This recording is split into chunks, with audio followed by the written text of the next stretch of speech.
열왕기하 16장 5절에서 11절까지의 말씀 교독하도록 하겠습니다. 이때 아람의 왕 르신과 이스라엘의 왕 르므알의 아들 베가가 예루살렘에 올라와서 싸우려 하여 아하스를 에워쌌으나 능히 이기지 못하니라.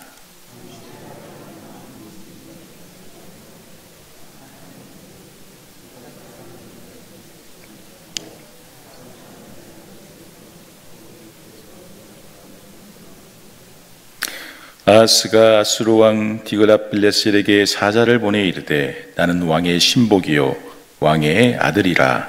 이제 아람 왕과 이스라엘 왕이 나를 치니 청하건대 올라와 그 손에서 나를 구원하소서 하고,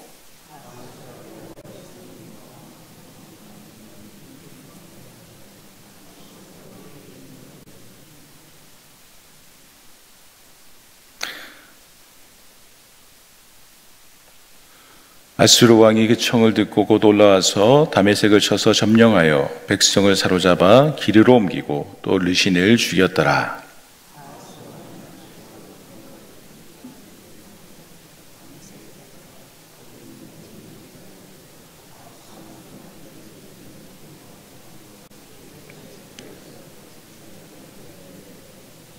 함께 봉독하십니다.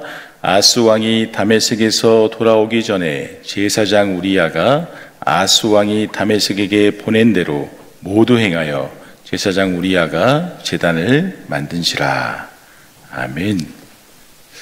작은 어항 속에 금붕어 2마리가 살고 있었습니다. 그런데 그들은 서로를 미워하면서 툭하면 싸웠습니다. 그러나 어느 날 그들은 아주 크게 싸우게 되었습니다. 그리고 그 중에서 많이 다친 금붕어는 그만 상처를 이기지 못하고 죽고 말았습니다. 살아남은 금붕어 한 마리는 이제 혼자서 편안히 살 수 있을 것이라며 쾌재를 불렀습니다. 그러나 며칠 뒤 살아남은 그 금붕어도 결국 죽고 말았습니다. 왜냐하면 죽은 물고기가 몸이 썩어 들어가면서 악취를 내면서 물을 오염시켰기 때문입니다. 여러분, 형제들끼리 싸우지 않고 잘 지낼 수 있으면 얼마나 좋을까요? 형제들뿐만 아니라 우리 주변의 친지들과 교우들과 이웃들과 싸우지 않고 사이좋게 행복하게 잘 지낼 수 있으면 이보다 더 좋을 수는 없을 것입니다.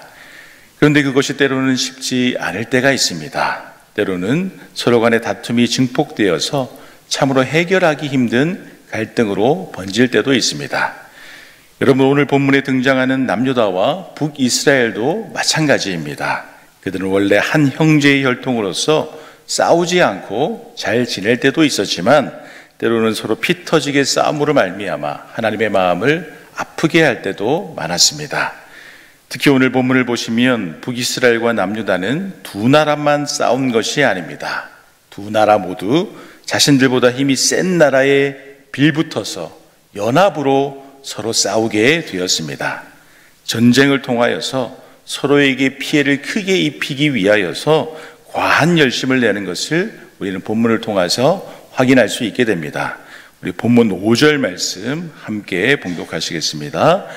이때 아합의 왕 르신과 이스라엘의 왕 르말라의 아들 베가가 예루살렘에 올라와서 싸우려 하여 아하스를 에워쌌으나 능히 이기지 못하니라. 아멘. 여러분, 북이스라엘 왕 베가는 아람 군대와 함께 남유다를 치러 함께 가게 됩니다. 그런데 여러분, 왜 이스라엘은 아람과 동맹을 맺고 남유다를 괴롭히게 되는 것일까요? 그것은 바로 남유다가 친아수르 정책을 펼쳤기 때문입니다.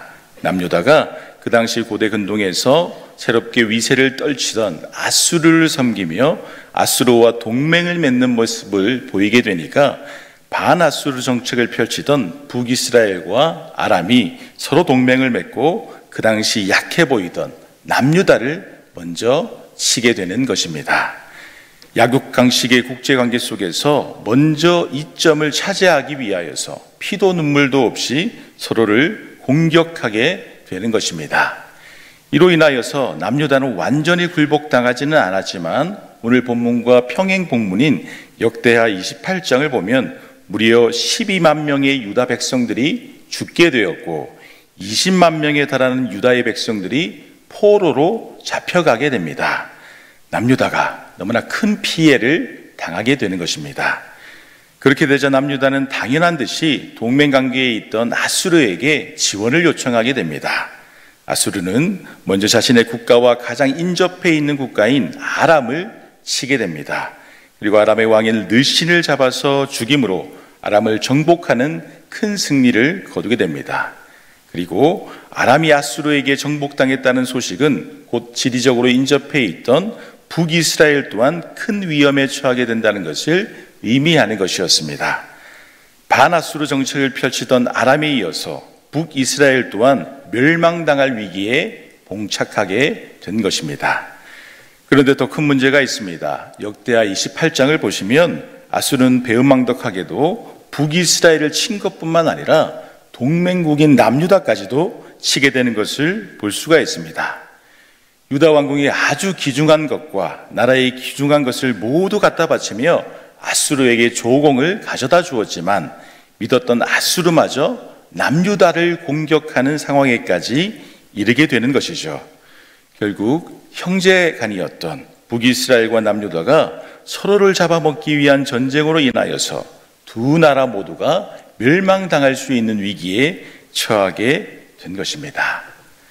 그런데 여러분, 이 본문을 잘 묵상해 보다 보면 전쟁의 승패보다도 더욱더 중요한 것이 있습니다. 그것은 본문의 말씀을 통하여서 전쟁의 내용만 등장하게 될 뿐 전쟁의 승패를 결정하시는 하나님을 의지하는 모습이 등장하지 않는다라고 하는 것입니다. 마땅히 전쟁이 벌어지면 하나님의 도움을 구하고 하나님을 찾고 하나님께 기도하는 모습이 등장해야 되는데 그러한 신앙의 모습이 등장하지 않는다라고 하는 것이죠.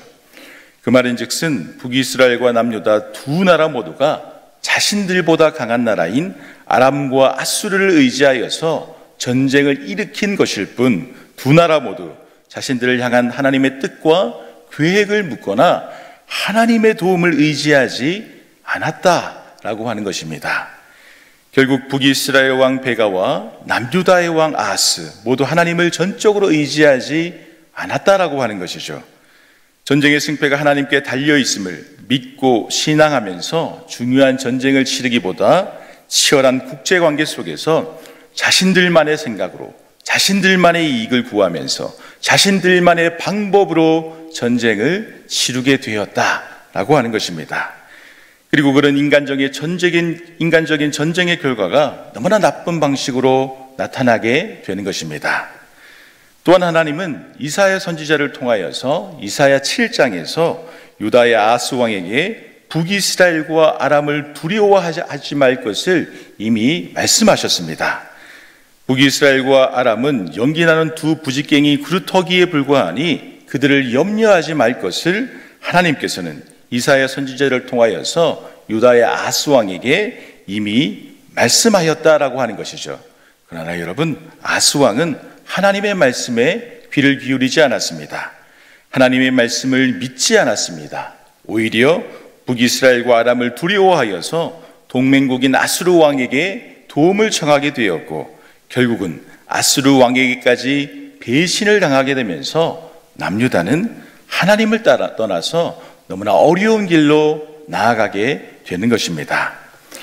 하나님의 말씀을 믿지 않고 하나님께 도움도 구하지 않으며 하나님의 존재를 부정하니 남유다는 너무나 어려운 지경에 처하게 된 것입니다. 여러분, 이렇게 북이스라엘과 남유다가 하나님을 의지하지 않게 된 것에는 악한 왕의 등장이 크게 작용하였습니다. 북이스라엘 왕 베가는 말할 것도 없으며 남유다의 왕 아하스는 남유다의 역사 가운데에서 가장 악한 왕으로 불리울 정도의 왕이었습니다. 아하스는 남유다에서 16년간 왕으로 있으면서 철저히 하나님의 말씀을 무시했습니다. 하나님보다 다른 이방 나라의 힘을 더욱더 의지하였으며 가증한 우상 숭배를 함으로 하나님의 분노를 일으키게 되었습니다. 심지어 아하스 왕은 하나님이 가장 싫어하시는 인신제사의 풍습까지 들여오게 되었습니다. 그래서 아들의 배를 갈라서 희생 제물로 삼기도 하였죠. 아하스 왕은 하나님의 성전에 있는 소중한 성물들을 파괴하였고 다른 이방의 우상 제단을 흉내내어서 남유다에 드리게 됨으로 말미암아 그래서 갖가지 우상을 섬기게 된 너무나 악한 왕이었습니다. 왕이 이러니 남유다의 백성들 또한 각 지방마다 산당을 세우고 푸른 나무 밑에서 제사를 드리면서 우상 숭배의 문화가 들어올 수밖에 없었습니다. 이미 우상 숭배로 인하여서 변절되어 버린 북이스라엘은 그렇다 치더라도 다윗 왕을 통하여서 영원한 왕권의 축복을 허락해 주신 남유다까지 우상 숭배의 문제로 인하여서 흔들리게 되니까 여호와를 버린 북이스라엘과 남유다가 이렇게 믿고 신뢰하는 이방 나라들을 통하여서 도리어 자신들이 배신을 당하고 심판을 당하는 이러한 전쟁을 하나님께서 허락하시게 된 것입니다.